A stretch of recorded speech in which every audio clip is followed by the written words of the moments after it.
Hello students, हमने अपनी पिछली क्लास में मेमोरेंडम ऑफ एसोसिएशन और आर्टिकल्स ऑफ एसोसिएशन के बारे में जाना था और वहाँ पर आपको बताया गया था कि कंपनी के निर्माण के लिए जो सबसे इम्पॉर्टेंट डॉक्यूमेंट होते हैं मेमोरेंडम ऑफ एसोसिएशन और आर्टिकल्स ऑफ एसोसिएशन, बिना इनके किसी भी कंपनी का निर्माण नहीं हो सकता या जिसे हम कहते हैं फॉर्मेशन नहीं हो सकता।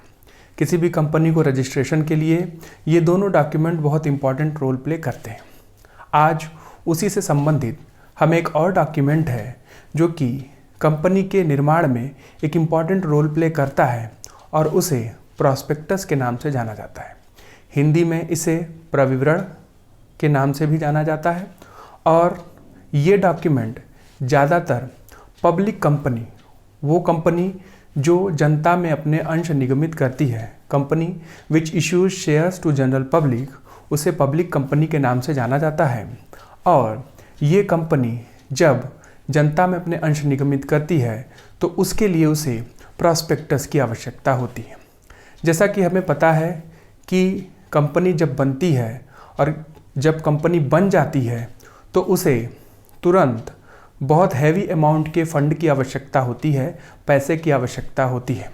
इस रिक्वायरमेंट को, इस कैपिटल रिक्वायरमेंट को वो कई प्रकार से पूरा करते हैं, जिनमें से एक रूप है कि वो जनता में अपने अंश निगमित करें और इसके लिए उन्हें पब्लिक को इनविटेशन देना पड़ता है, ऑफ़र देना पड़ता है और इसके लिए वो एक डॉक्यूमेंट होता है जिसे प्रॉस्पेक्टस का नाम दिया गया है, वो इसे इशू करते हैं। प्रॉस्पेक्टस ज़्यादातर पब्लिक कंपनियों के लिए आवश्यक होता है। प्राइवेट कंपनियों के लिए, चूँकि प्राइवेट कंपनियां अपने अंश जनरल पब्लिक को या जनता में निगमित नहीं करते हैं, इसलिए उन्हें प्रॉस्पेक्टस के निर्माण की आवश्यकता नहीं होती है।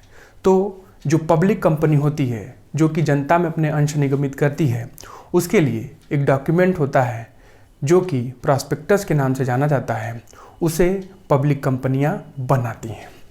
जब हम बात करते हैं इंडियन कंपनीज एक्ट की, तो इंडियन कंपनीज एक्ट 2013 में सेक्शन 2 सबसेक्शन 70 में प्रॉस्पेक्टस को डिफाइन किया गया है और प्रॉस्पेक्टस की उस परिभाषा में कोई भी नोट्स, सर्कुलर, एडवर्टीजमेंट, उन सभी को प्रॉस्पेक्टस का दर्जा दिया गया है। मतलब कंपनी जब भी इनविटेशन टू पब्लिक करती है तो उसके लिए कोई भी नोट्स, कोई भी सर्कुलर, कोई भी एडवर्टीजमेंट, जब भी वो उसे इशू करते हैं, उसे प्रॉस्पेक्टस का नाम दिया जाता है।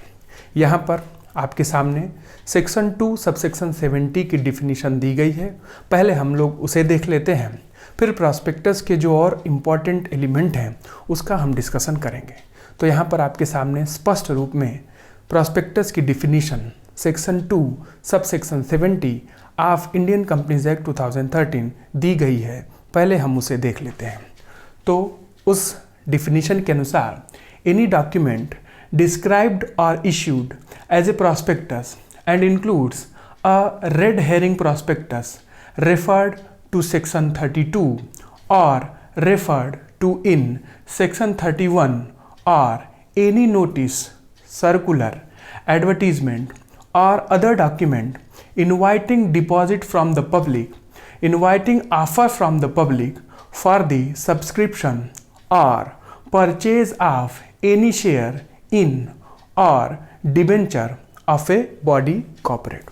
मतलब इस परिभाषा में सीधे सीधे ये बात बोली गई है कि कोई कंपनी जब अपने अंशों को जनता में निगमित करती है, वो किसी भी माध्यम से, चाहे नोटिस हो, चाहे सर्कुलर हो, चाहे एडवर्टीजमेंट हो, अपने अंशों और डिबेंचर्स की बिक्री के लिए कोई भी डॉक्यूमेंट इशू करती है, उसे प्रॉस्पेक्टस का नाम दिया जाता है। इस डॉक्यूमेंट को इनविटेशन टू एन ऑफर बोला जाता है। ये ऑफर नहीं होता है, ये इनविटेशन टू एन ऑफर होता है। मतलब प्रस्ताव के लिए निमंत्रण होता है। इसे ऑफर और इनविटेशन टू ऑफर में बहुत अंतर होता है, इस बात को भी हमें समझना पड़ेगा। जब भी कोई कंपनी अपना इनिशियल पब्लिक ऑफर या फर्दर पब्लिक ऑफर निकालती है तो उस परिस्थिति में उसे प्रॉस्पेक्टस इशू करना होता है। बिना प्रॉस्पेक्टस के इशू किए कोई भी कंपनी अपने शेयर जनता में निगमित नहीं कर सकती है। इसके द्वारा कंपनी जनरल पब्लिक को इनवाइट करती है कि वो कंपनी के शेयर्स और डिबेंचर्स खरीदें। इस प्रॉस्पेक्टस में कंपनी से संबंधित सभी बातों का सम्मिश्रण होता है। अब हमें ये जान लेना चाहिए कि प्रॉस्पेक्टस को बनाता कौन है, प्रॉस्पेक्टस का निर्माण कौन करता है। तो हमने ये जाना है कि जिस भी व्यक्ति के मन में कंपनी के निर्माण का आइडिया आता है, हम उसे प्रमोटर के नाम से जानते हैं। प्रमोटर वह व्यक्ति होता है जो कंपनी को एस्टेब्लिश करता है और कंपनी से संबंधित जो भी इनिशियल डॉक्यूमेंट्स होते हैं वो उनका निर्माण करता है। प्रमोटर का रोल कंपनी के मेमोरेंडम ऑफ एसोसिएशन में भी बहुत इंपॉर्टेंट होता है, आर्टिकल्स ऑफ एसोसिएशन में भी बहुत इंपॉर्टेंट होता है, और ज़्यादातर जो पब्लिक कंपनी होती हैं उनके प्रॉस्पेक्टस के निर्माण में प्रमोटर का रोल बहुत इंपॉर्टेंट होता है। तो कहने के लिए हम ये कह सकते हैं कि प्रॉस्पेक्टस का निर्माण प्रमोटर के द्वारा होता है, और ये ज़्यादातर किसके लिए, पब्लिक कंपनी, जो पब्लिक कंपनी होती है उसके लिए अनिवार्य है कि वो जब भी इनविटेशन टू पब्लिक देगी वो थ्रू प्रॉस्पेक्टस के देगी। बिना प्रॉस्पेक्टस के वो अपने शेयर्स इशू नहीं कर सकती है या पब्लिक को इनवाइट नहीं कर सकती है। ये काम वो करते हैं किसके लिए, फंड रेजिंग के लिए। यहाँ पर आपके सामने एक वे में दिखाने का प्रयास किया गया है कि प्रॉस्पेक्टस बनाता कौन है, प्रमोटर। किस कंपनी के लिए आवश्यक है, पब्लिक कंपनी के लिए। तो यहाँ पर हम एक और बात जान ले, प्राइवेट कंपनियों के लिए प्रॉस्पेक्टस अनिवार्य नहीं है।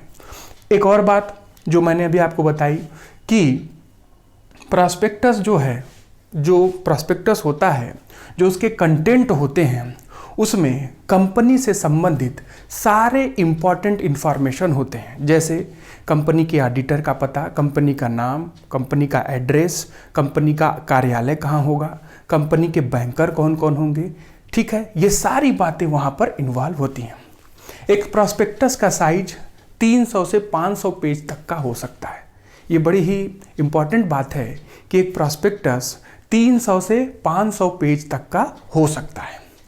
प्रॉस्पेक्टस जब बन जाता है तो उसे जो प्रमोटर होता है वो फाइल करता है सबसे पहले security and exchange board of India मतलब सेबी को, और उसके बाद स्टॉक एक्सचेंज को। ठीक है, और एक और बात यहाँ पर आपको मैं बता दूँ, जो प्रॉस्पेक्टस है वो सेक्शन 23 और section 24 of Indian companies act ये डिफाइन किया गया है कि वो सेबी को पहले रजिस्टर करेंगे, सेबी में पहले रजिस्टर करेंगे, उनको फाइल करेंगे।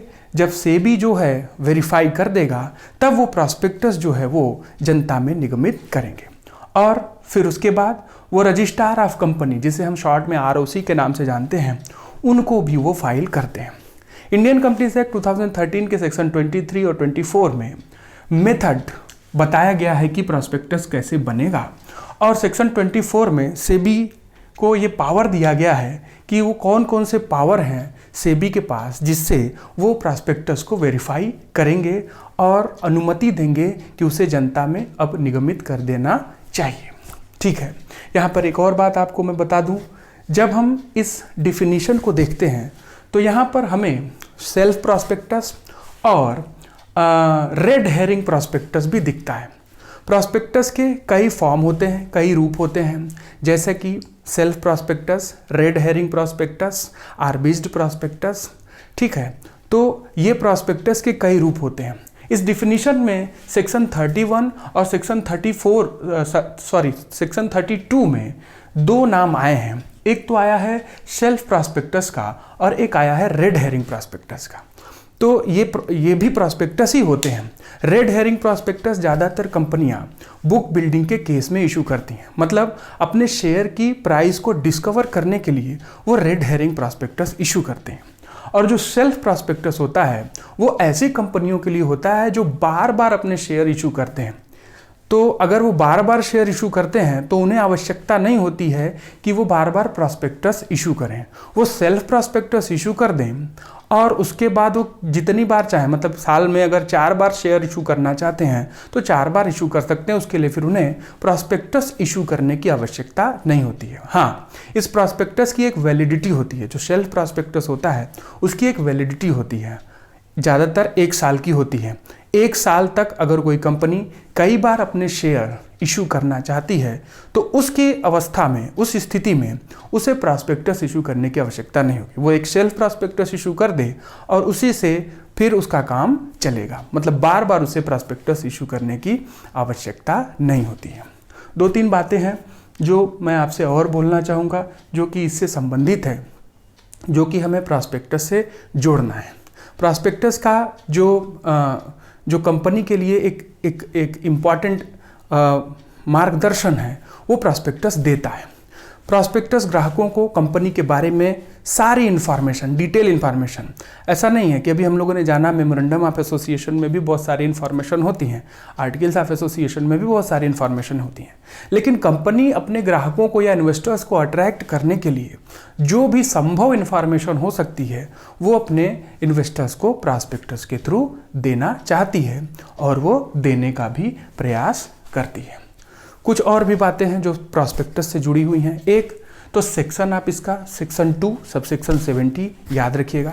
बनाता कौन है? प्रमोटर बनाता है और प्रमोटर का सेक्शन है सेक्शन 2 सबसेक्शन 69।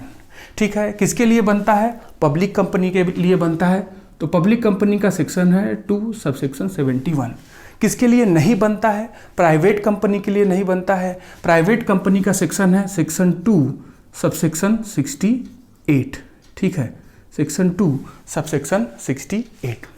प्रॉस्पेक्टस के जो कंटेंट हैं, कंटेंट मतलब क्या क्या बातें सम्मिलित होंगी, वो सम्मिलित होती हैं सेक्शन 26 के अंतर्गत। तो हमारे लिए सेक्शन बहुत इंपॉर्टेंट हो जाता है, सेक्शन को भी हमें समझना चाहिए और याद करने में भी बहुत आसानी होगी। प्रॉस्पेक्टस डिफाइंड है सेक्शन 2 सबसेक्शन 70 में। बनाता कौन है? प्रमोटर, सेक्शन 2 सबसेक्शन 69 में। तो 69, 70, ठीक है। और किसके लिए बनता है? पब्लिक कंपनियों के लिए बनता है। सेक्शन 2 सबसेक्शन 71 में पब्लिक कंपनी को डिफाइन किया गया है। ठीक है, और इसकी फाइलिंग किसको किसको होती है? स्टॉक एक्सचेंज में, ठीक है, सेबी को और रजिस्ट्रार ऑफ कंपनी को। ये 300 से 500 पन्ने का होता है। अब आप बोलेंगे कि जब कंपनी अपने शेयर्स को इशू करती है तो क्या 300 से 500 पन्ने का प्रॉस्पेक्टस एप्लीकेशन के साथ भी देती है, एप्लीकेशन के फॉर्म के साथ? नहीं, एक अनदर काइंड ऑफ प्रॉस्पेक्टस होता है जिसे आरबीज्ड प्रॉस्पेक्टस बोला जाता है, जो कि समरी ऑफ प्रॉस्पेक्टस होता है। ये संभव नहीं है कि 300 से 500 पेज का प्रॉस्पेक्टस जो है एप्लीकेशन फॉर्म के साथ लगाया जाए, इसलिए कंपनियां क्या करती हैं? आरबीज्ड प्रॉस्पेक्टस इशू करती हैं, जो कि समरी ऑफ प्रॉस्पेक्टस होता है। उसका साइज जो है वो छोटा होता है। तो ये एक अनदर टाइप ऑफ प्रॉस्पेक्टस होता है। तो self prospectus, red herring prospectus, abridged prospectus, ठीक है, इन 3 के बारे में हमने जाना। और एक और है आपका जिसे हम लोग रेड हेरिंग प्रॉस्पेक्टस के नाम से जानते हैं, उसे भी जाना। तो ये 4 तरह के और प्रॉस्पेक्टस होते हैं जिन्हें कंपनियां अपनी आवश्यकता के अनुसार इशू करती हैं। पब्लिक कंपनी के लिए ये डॉक्यूमेंट बहुत इंपॉर्टेंट है। प्राइवेट कंपनी कुछ उसके बेसिक रिस्ट्रिक्शंस हैं, क्योंकि प्राइवेट कंपनी जनता में अपने अंश निगमित नहीं करती, इसलिए वो प्रॉस्पेक्टस इशू नहीं करते। प्रॉस्पेक्टस के जो और भी जो टाइप्स हैं, इन चारों टाइप्स हैं, इनके बारे में हम नेक्स्ट क्लास में जानने का प्रयास करेंगे।